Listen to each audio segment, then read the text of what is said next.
हल्द्वानी के लालकुआं कोतवाली क्षेत्र के मोटा हल्दू में 35 वर्षीय रिंकी देवी ने अज्ञात कारणों के चलते अपनी जीवन लीला समाप्त कर ली। रिंकी की शादी 5 वर्ष पहले ही हुई थी। शनिवार रात उसने अपने घर पर छत के सहारे झूलकर अपनी जीवन लीला समाप्त कर ली। परिवार वाले उसे तुरंत डॉक्टर सुशीला तिवारी अस्पताल लेकर पहुंचे, जहां डॉक्टरों ने रिंकी को मृत घोषित कर दिया।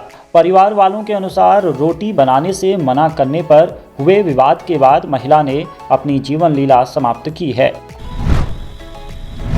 बागेश्वर में हो रही लगातार बारिश से नदियों का जलस्तर बढ़ गया है। रविवार को सरयू नदी का जलस्तर अचानक बढ़ने लगा। संगम पर 2 शव जल रहे थे। अंतिम संस्कार में आए लोग भी वहां बड़ी संख्या में खड़े थे।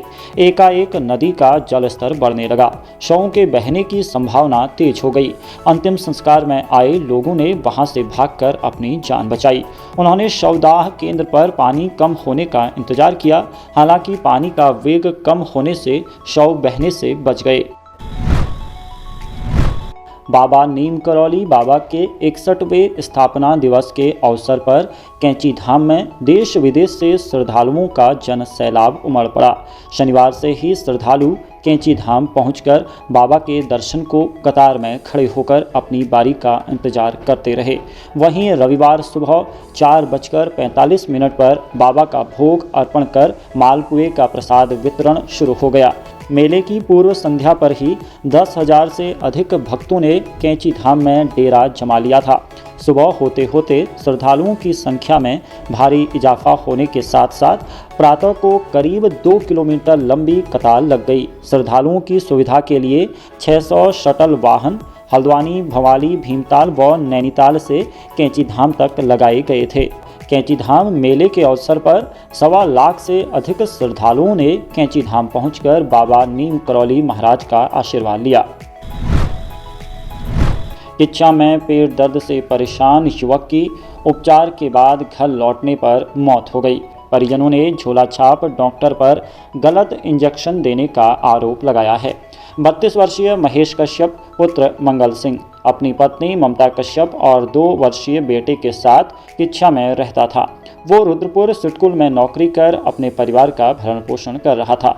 परिजनों ने बताया कि उसके पेट में तेज दर्द हुआ। इसके बाद वो एक झोला छाप डॉक्टर के यहाँ से दवाई लाया। शाम को दोबारा दर्द होने पर महेश फिर से उसके पास गया। झोला छाप डॉक्टर ने उसे इंजेक्शन लगाकर घर भेज दिया। रात में महेश की मौत हो गई। परिजनों ने पुलिस से शिकायत कर आरोपी पर कार्रवाई की मांग की है।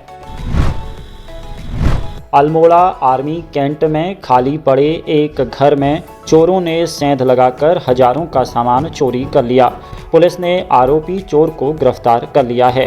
29 और 30 मई के बीच अज्ञात व्यक्ति ने खाली पड़े घर में घुसकर चोरी की। चोर ने घर से बेसन mixer, wall mixture, shower mixture आदि सामान चुरा कर ले गया। काफ़ी दिनों तक पूछताछ की गई, लेकिन न सामान का पता लगा न ही चोर का। पुलिस की छानबीन में आरोपी हिमांशु देवड़ी निवासी माला भवन सिंचाई विभाग कॉलोनी को गिरफ्तार कर चोरी का माल बरामद कर लिया गया है। केदारनाथ हेलीकॉप्टर क्रैश में यूपी की महिला और उनकी पोती की भी मौत हो गई। हादसे में यूपी निवासी अधिवक्ता धर्मपाल सिंह की पत्नी विनोद देवी उम्र 67 साल और उनकी पोती तुष्टि रानी उम्र 15 साल की मौत हुई है। अब उनकी आखिरी सेल्फी सामने आई है, जिसमें दोनों माथे पर चंदन और तिलक लगाए एक साथ नजर आ रहे हैं। जबकि अधिवक्ता धर्मपाल सिंह अपने पौत्र ईशान और गौरांश के साथ केदारनाथ में रुक गए थे। वहीं विनोद देवी और तुष्टि रानी हेलीकॉप्टर पर सवार होकर निकले, लेकिन हादसे का शिकार हो गए। देहरादून लेबर चौक के पास एक अज्ञात वाहन की टक्कर से स्कूटी सवार 3 लोगों की मौत हो गई। जानकारी के मुताबिक ये दर्दनाक हादसा रविवार की देर रात करीब 11 बजे हुआ। पुलिस जांच में सामने आया कि स्कूटी को सूरज उम्र 20 साल चला रहा था, जबकि उसके पीछे मुकेश उम्र 26 साल और अनिल उम्र 22 साल सवार थे। अचानक विकासनगर सेलाकुई थाना क्षेत्र में लेबर चौक के पास एक अज्ञात वाहन ने उनकी स्कूटी को जोरदार टक्कर मार दी। टक्कर इतनी भीषण थी कि सूरज की मौके पर मौत हो गई, जबकि मुकेश और अनिल ने उपचार के दौरान दम तोड़ दिया।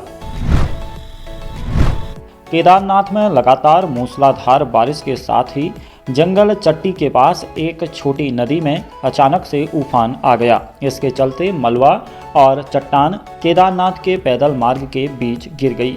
इसकी वजह से रास्ता बुरी तरह से क्षतिग्रस्त हो गया है।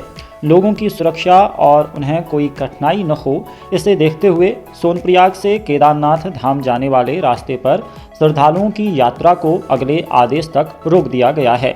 वहीं इस दौरान हेलीकॉप्टर सेवाएं भी बंद रहेंगी। रुद्रप्रयाग पुलिस ने यात्रा को रोकने के साथ ही श्रद्धालुओं से केदारनाथ न पहुंचने की अपील की है। मुनस्यारी थल रोड पर रविवार की रात एक ट्रक खाई में जा गिरा। ट्रक रविवार की रात को सामग्री लेकर हिमनगरी आ रहा था। बेटुली धार के समीप चालक वाहन से नियंत्रण खो बैठा और ट्रक सीधे 10 मीटर नीचे खाई की ओर जा गिरा। स्थानीय लोगों ने घायल ट्रक चालक को अस्पताल पहुंचाया। डॉक्टरों के अनुसार चालक को मामूली चोटें आई हैं। नैनीताल क्षेत्र से सांसद अजय भट्ट ने जानकारी देते हुए बताया है कि आगामी 20 जून से लालकुआं से प्रयागराज के लिए रेल सेवा शुरू हो रही है।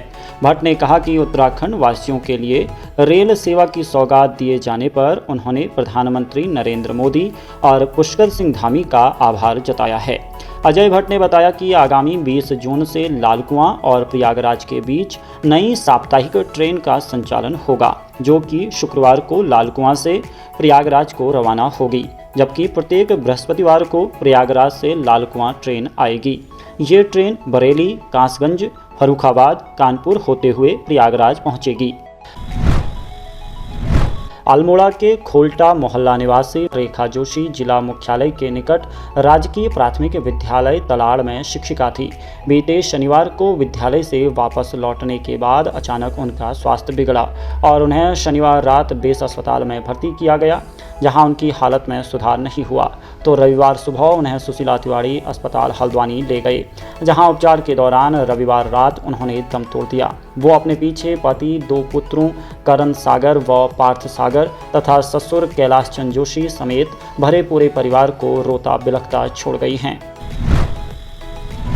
उत्तराखंड में मानसून की बारिश का दौर शुरू हो गया है, जिसके चलते लोगों को भीषण गर्मी और उमस से राहत मिली है। पर्वतीय जिलों में आज भी भारी बारिश के आसार हैं। प्रदेश के विभिन्न जिलों में रविवार को हुई बारिश के बाद तापमान में कमी आई।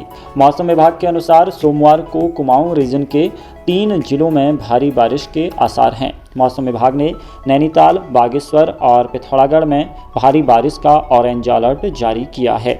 इस दौरान लोगों को सावधान रहने की सलाह दी गई है। मौसम विभाग के अनुसार 21 जून तक उत्तराखंड में इसी प्रकार से हल्की से मध्यम बारिश की उम्मीद जताई जा रही है।